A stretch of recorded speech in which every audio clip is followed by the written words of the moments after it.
Whoa, good morning, good evening, good afternoon, whatever it is. Wherever you are. I'm laughing so much before we've even got into it. I've even got 2 drinks here just to make sure I don't have to get up from the seat. And I'm not lying, look, there are 2 here, look, you can see it from there. So we are discussing the subject of cheating. I'm joined, as always, by the lady of self-love herself, Charmaine Lawrence. Hello, guys. Hey. Cheating, the dirty word. The dirty dude, more than sliding into the DMs, just sliding into other things as well. Is there a way back from it, or does it automatically mean the end of the line? There's always a way back from everything. Is there? Yeah. No, I mean, like, for me, I believe that there's always a way back from everything. I think it's easier to come back when there's an open dialogue about what's happened, when the reasons why, what's led to it. When there is real, open, honest communication, I think there's always a way back from it. I think the parties have to be very open about everything. Lay it all on the table so we all know what's going on and how we move forward. Yeah, it's a big subject and there's a lot. And I think honesty is the key factor. I think you've got to be brave. And I say that I use that quite legitimately. You've got to be brave. You've got to be brave enough to open it all up, because you've got to understand where it's come from, whether it's always been there and never been acted upon. And by that I mean the person's intentions when it comes to the relationship. Were they always just there and not really in it, if that makes sense?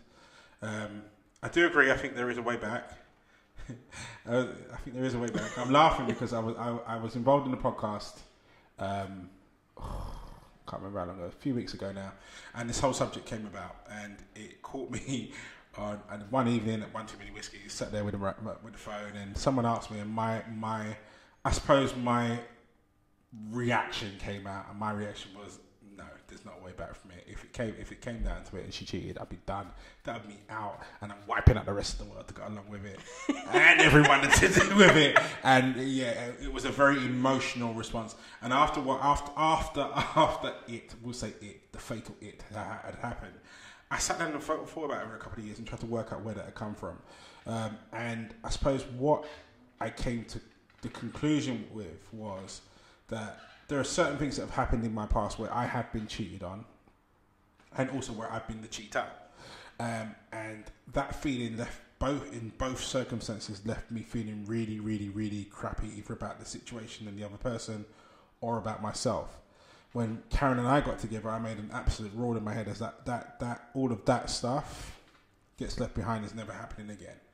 So I suppose when I answered the question on the previous podcast, it was along the lines of going, right, well, it was answered through all of the previous hurt and via my present feelings, and therefore that's what it came out.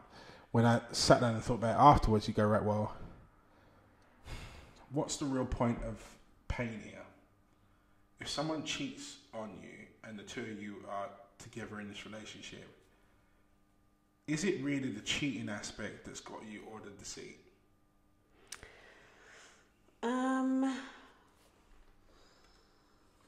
I think it's the deceit, but it's also the circumstances for me.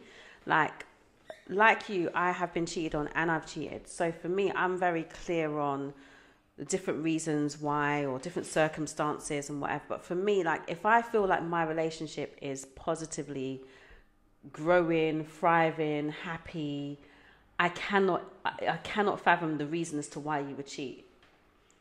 So for me, in my head, it's like, I mean, what? Like, what exactly is not going on in a relationship?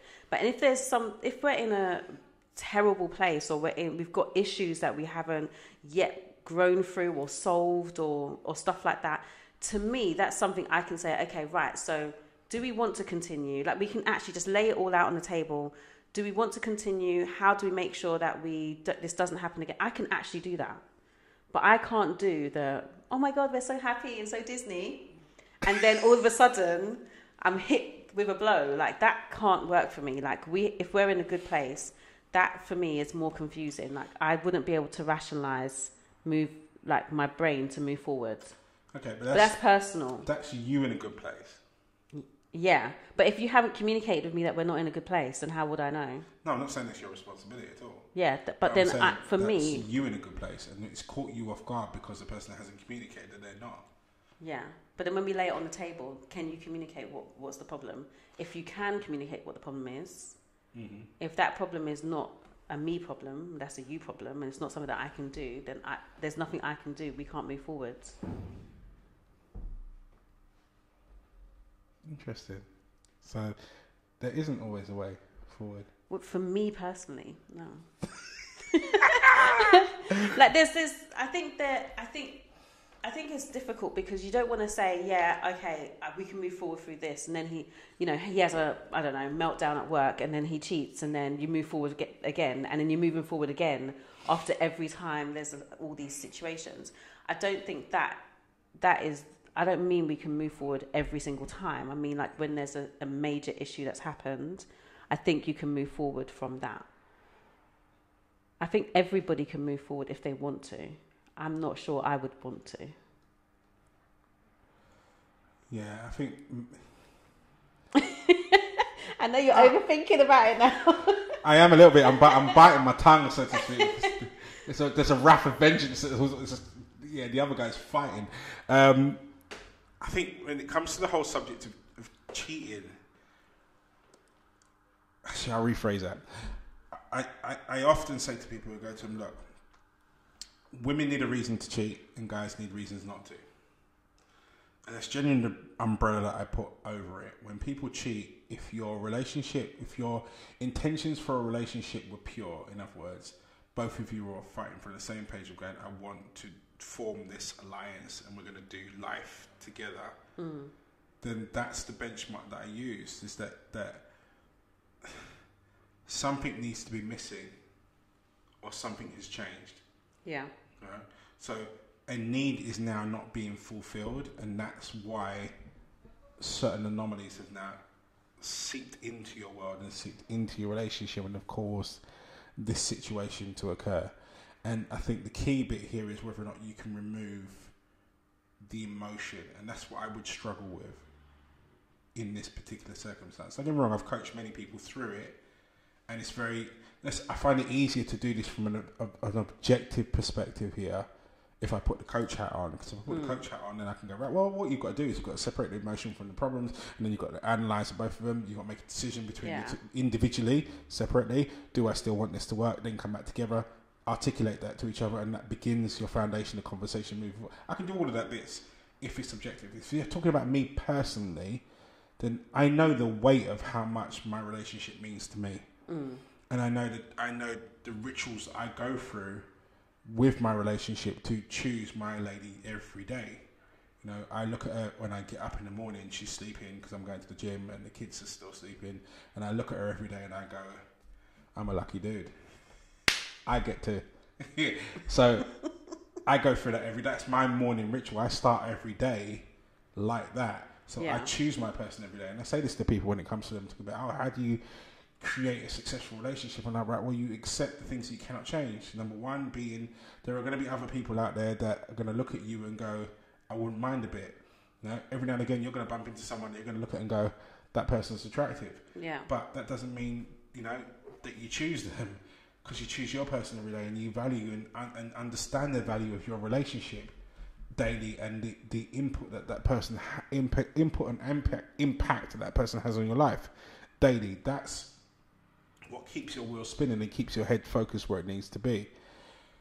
When something tragic like someone cheating happens, I don't think it's the actual act of the physical bodies touching each other and all the rest of it that actually gets people's hearts discombobulated. I think it's the deceit, it's the lies, it's everything that goes on. You told me you were going here and then you didn't go here.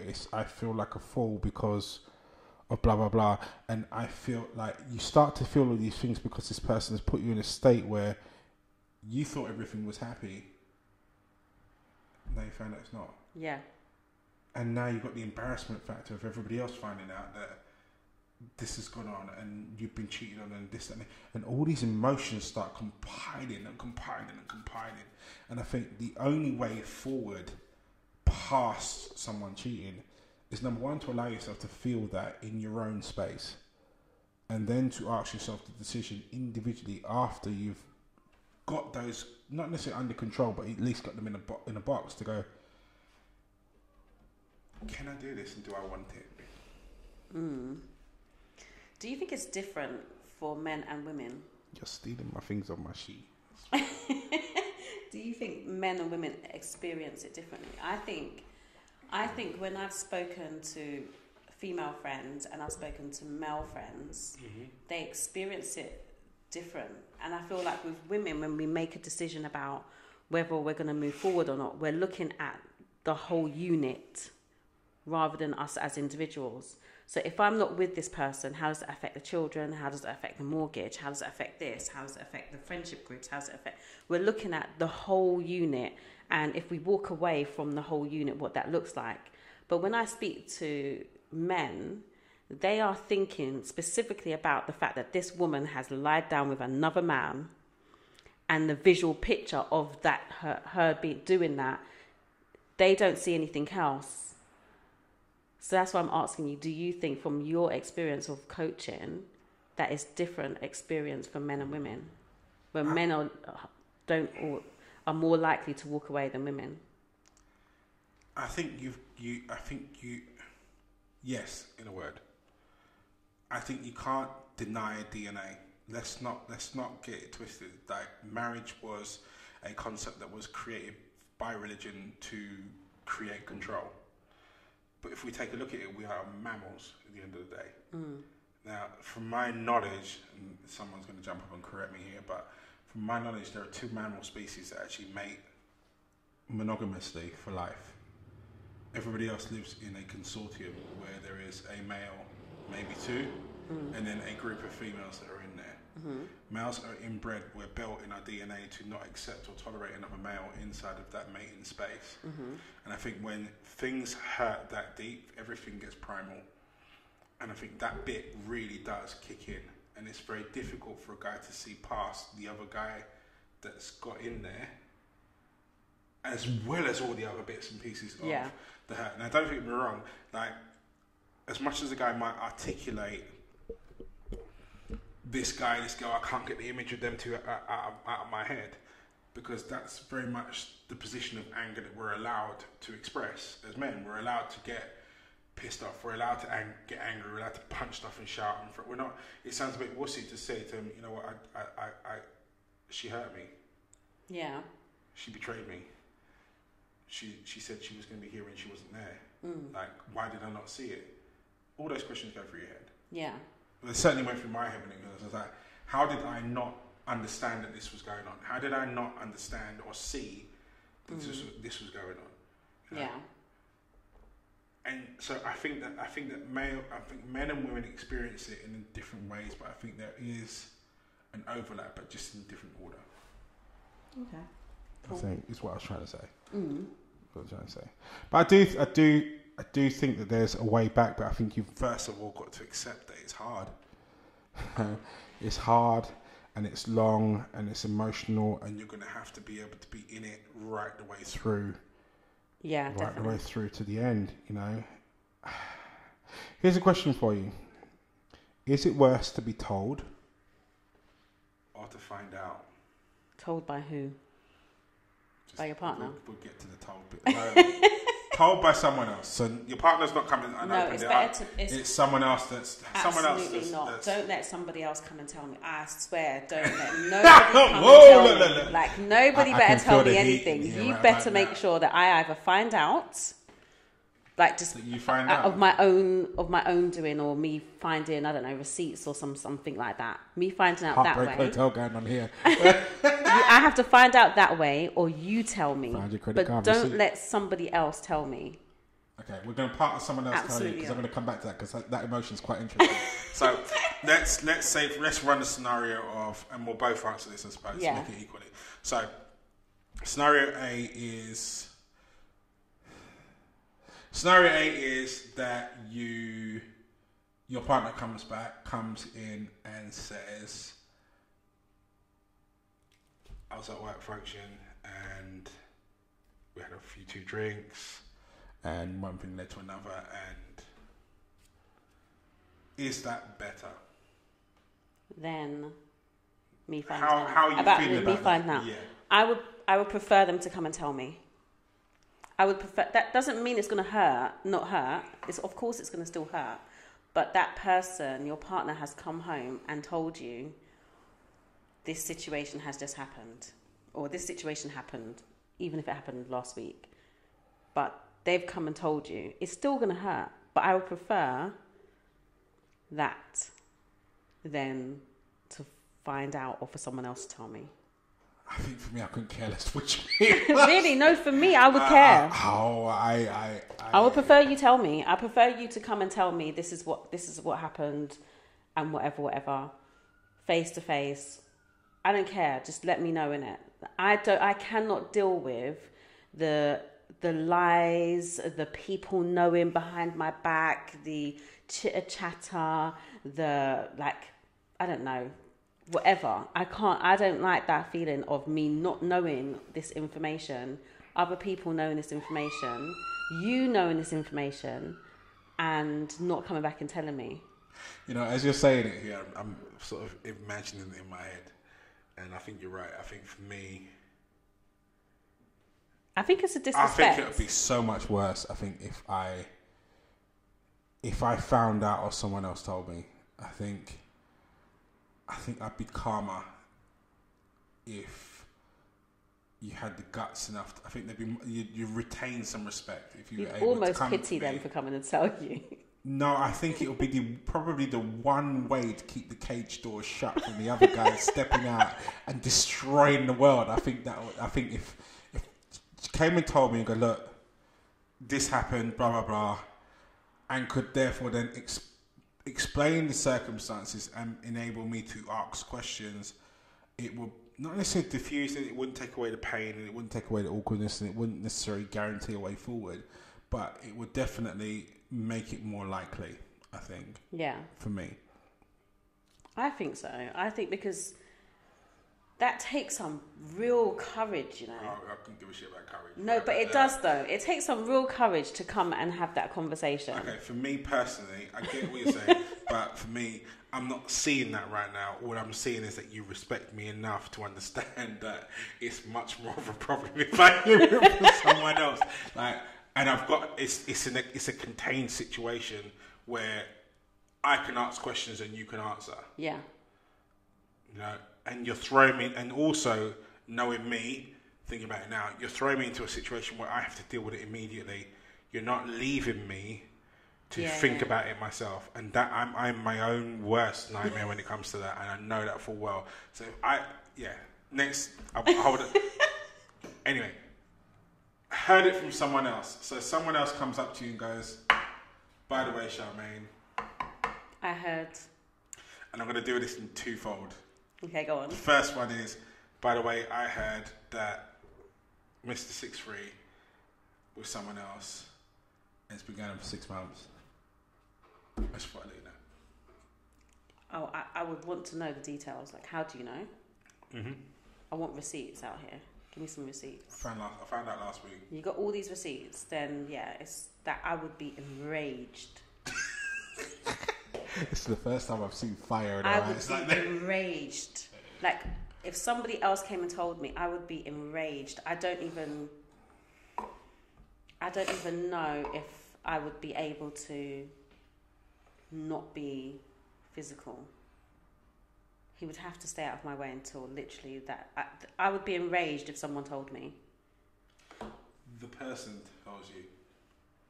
That's not a good idea. That's not a good idea. But also, there's two parts of me, you know. Like, there's two parts of me. Like, I can be so blasé about things because I have learned that to like let my anger simmer for a bit. So I could be so like blasé about, oh, for real, okay, cool. Like, is this something that's going to be going on for a long time, or like what's going on here? I could do that like easily, And then there's got to be a point where I have to leave the space because I'd be enraged. I'm just going to say this. For me, you're not safe. Like, I don't think it would be the person shouldn't say.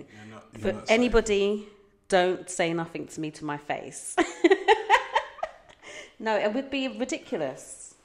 You can't. I watch these. Who does that? Like, it happens. no, it happens. it doesn't happen. It does. I've coached people. It has. Where the person goes up and says, "By the way," person said, "By the way, you know, X1 has been going on for a while, and by the way, there's, and by the way, there's, and by the way, we have." You know, I'm just gonna say this. Yeah, there is this thing that this did not happen back in the day. Yeah, for most of the elders that I know have cheated, right? But they don't leave their wives. It doesn't happen. The side chick stays on the side plate. She doesn't jump onto the main plate. It's not allowed. I'm getting to that subject in a second. It's just not allowed. This bravery or this thing where men that have women on the side do not have control to let them know where they're supposed to be placed. You are a side dish. You're not, like, come on.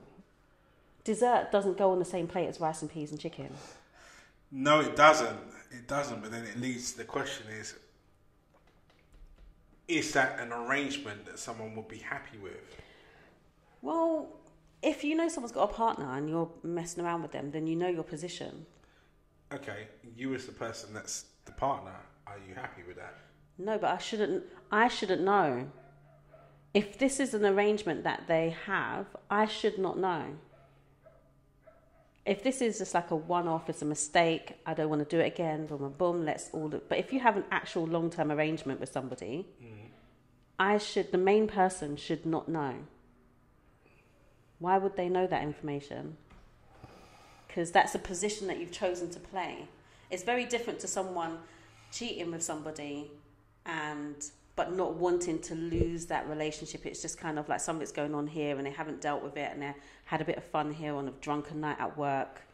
That's very different to you having a full-blown affair but you intend to stay in your relationship or your marriage. That means that you should be patterning that situation with your side chick. Sorry, I'm just digesting here. It's true. Everyone will agree with me. I'm just saying. Like, you should be having that. If you have that arrangement with your woman on the side, and the woman on the side knows about the main person, she knows that she is not going to take the place of the main person. She should not be approaching the main person at all. And as the man, if that is you're all powerful and all, like, you know, the big man, then you should be letting her know, don't you ever talk to my wife. Don't you ever approach my family. That's not your position. No, it's not okay. What about if it's the other way around? What about if it's the other way around? So it's the woman that's cheating. I don't think it's any different. And the guy comes up to the guy and it's like, sorry, but... What man does that? I don't know. They wouldn't, because you could lose your life. Men don't do that. I think... And also, women don't cheat. Well, they do. Don't. Oh, right. They do. I think the laws of the animal kingdom state for a guy is a very different prospect. No, there's no way. You might lose something quite significant in coming to a guy and say to him, by the way, I've been doing X, Y, Z with your missus. Unless you are seriously alpha to the guy that's currently there. And you're... I think for a guy's perspective that you wouldn't really approach the dude unless you intended on challenging the dude to take the dude's place. Yeah. I don't think any guy... I think men and women, I think men are much better at compartmentalising what a situation is and not letting the emotion confuse it. So, yeah. I think women as well, women that are on the side that basically do approach women, it's usually because they somehow want to be in the main position, or they want the main person, or the guy's hurt them in some way and they want him to be hurt by getting his partner to end it. It's always to do with emotion rather than actually relationships in itself. Because I don't know. It's just odd to me. Like, I just find the whole thing I just don't see the point of it. I say that as someone who's cheated, but I don't see the point of it. I don't see the point of cheating. Like if you don't want to be in a relationship, end your relationship and have fun. Unless you're planning to end your relationship. It's going to sound really bad. I do see the point of it. I just, in my more former years, should we say, understand the difference. Is that if you're, it takes a certain level of honesty within yourself and a certain level of balls to approach a new person and go, right, well, I want to be in a relationship with you, but I don't want to be monogamous. In this day and age, you can do that. Yeah, I know, but it still takes some guts to say it out loud, because most people still want the family network. They still want the two adults, and they still want Disney. You know, Disney hasn't brought out a movie yet where there's two girls and a guy. You know, really upset the children. But you know, Rudolph and his friend. Really upset the children. You know, Santa Claus and the little elf. No, I think we still have this attachment to the concept of having the 2.4 family, like the two adults and then the kids. No, not the three adults and the kids, or the transient adults and the kids. You know, and I think it's brave when you're able to have the open conversation with the other person from the start and go,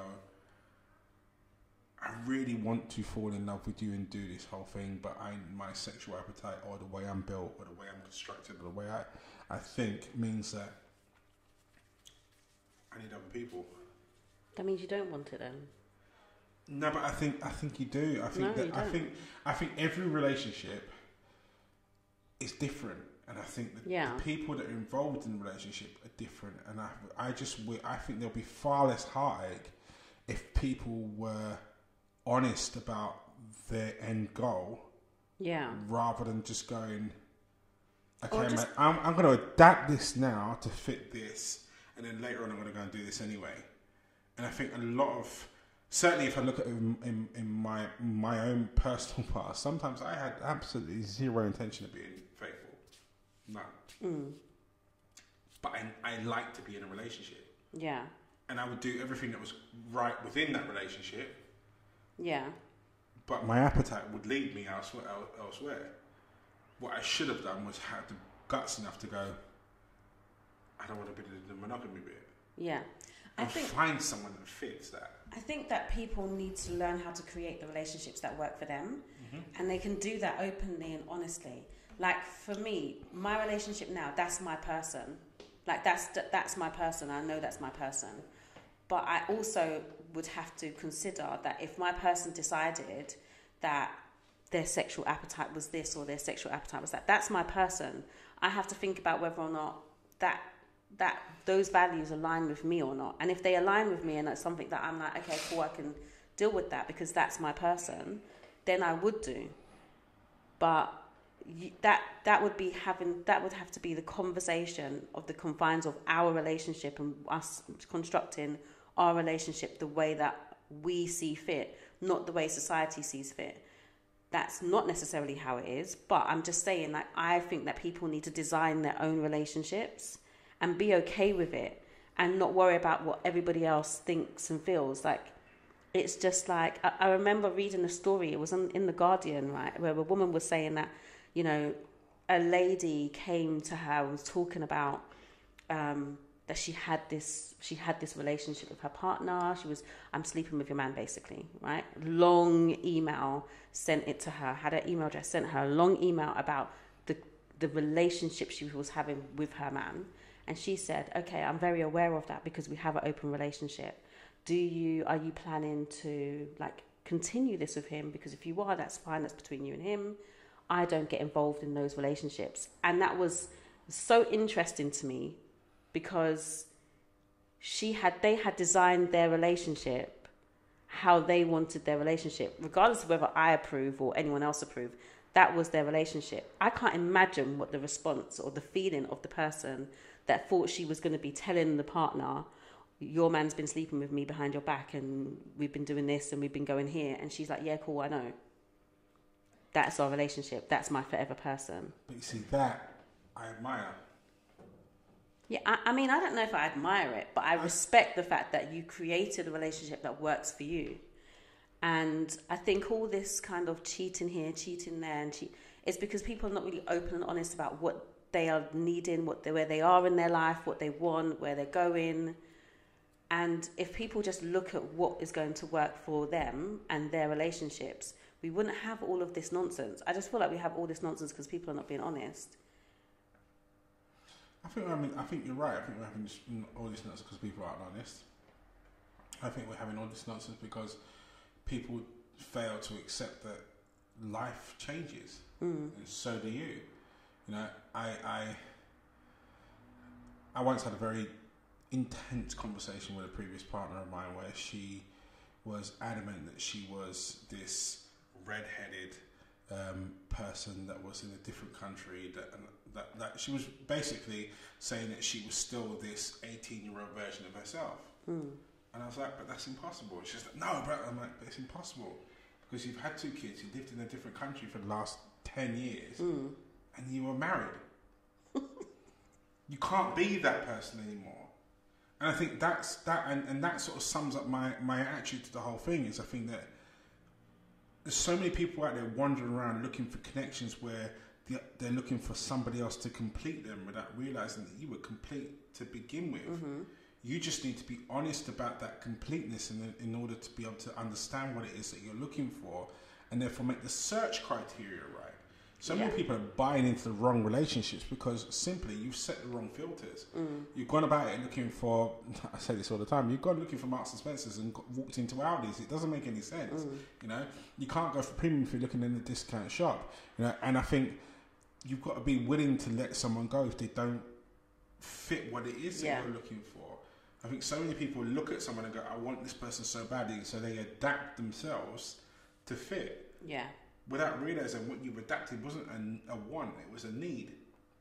If your need at that present situation, at that present time, is for you to be free to go and sleep with whoever it is that you want to sleep with, then that's fine. The only time it makes it wrong is when you lie about it to the other person. Yeah. That is clear about to you that they don't want that. And then you do it anyway, and then that's what makes it wrong. Rather than you accepting and going, right, well, okay, cool, this isn't going to work, maybe we should just be friends. Or clearly stating to the person, going, but I want this. Yeah. And this is me. You know? I still think the whole cheating subject, the bigger thing really is the deception of it. You know, people feeling hurt because they've been lied to. People feeling hurt because someone's done something out of what they promised or said that they were about or they would do.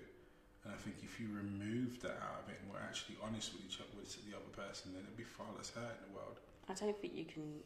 I think with cheating, there is always going to be an element of deception.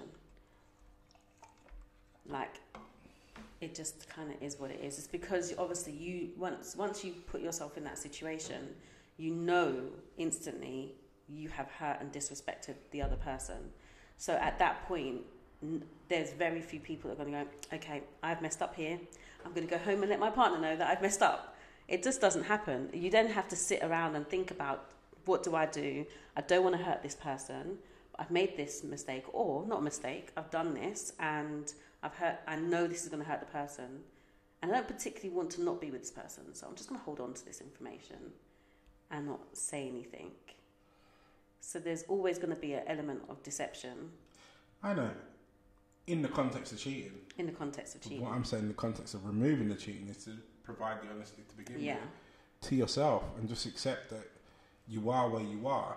And the other bit that's touching on what you said before is that accepting that, you know what, life changes and people in life changes, and what stage you were at when you were 20 isn't necessarily going to be the stage that you're at when you're 30, and certainly going to be the stage you're at when you're 50. You know, and accepting the fact that you will change over time, and therefore changing your circumstances around that to make your life the best life that you could possibly live. Yeah. With the person that you're supposed to be with at that time. I said this time and time again, I don't necessarily believe in soulmates. I believe that you have certain amount of people that fit you at whatever point in time in life that you're at, and therefore then how long that interaction lasts for as long as you allow the honesty between the two of you to last. You know, and that when you make an ultimate change within that relationship, you change the terms and conditions of that relationship, and you have to be honest about that and let the other person know, okay, well, I don't like beans anymore, I kind of like sausages instead. You know? And allow that person to digest that information and therefore to react and act accordingly. The cheating, I think, is wrapped around the deceit. Yeah. The cloak and dagger stuff, all the bits that no one's really proud of. If we all focused on what we call true happiness, then happiness comes and is always bred out of a position of honesty and being able to say to the other person, you know what, I like this. The other person goes, but I like that. And then you go, well, this isn't really going to work between the two of us, and the search goes on, rather than amending to fit the scenario because out of fear of losing out of what's currently in front of you. I think if everyone was far more honest with what it is that they were searching for, then everybody would actually find what they're truly looking for, rather than just stumbling on someone that's likely to hurt them later on down the line. Anyway, I'm going to leave you on that cliffhanger. So that is us out for this week. I'm having a lot of fun doing these things. Yeah, me too. I really am. I'm going to look forward to after school on this topic. 8:30. I think I might hide. Yes, just touching on Couple School After School. It is hosted on Instagram Live. You will need to follow the Couple School podcast Instagram page. Follow that page there and you'll get the updates as to when either of us go live. We take it on turns to host. I think looking at this one, just off memory, this one might be Charmaine's time to host. I might just make it her time to host. We'll see. But in the meantime, guys, thank you so much for your support. Thank you so much for following. Thank you so much for listening. And we shall see you in the forwards. That's me out for this week. Take care.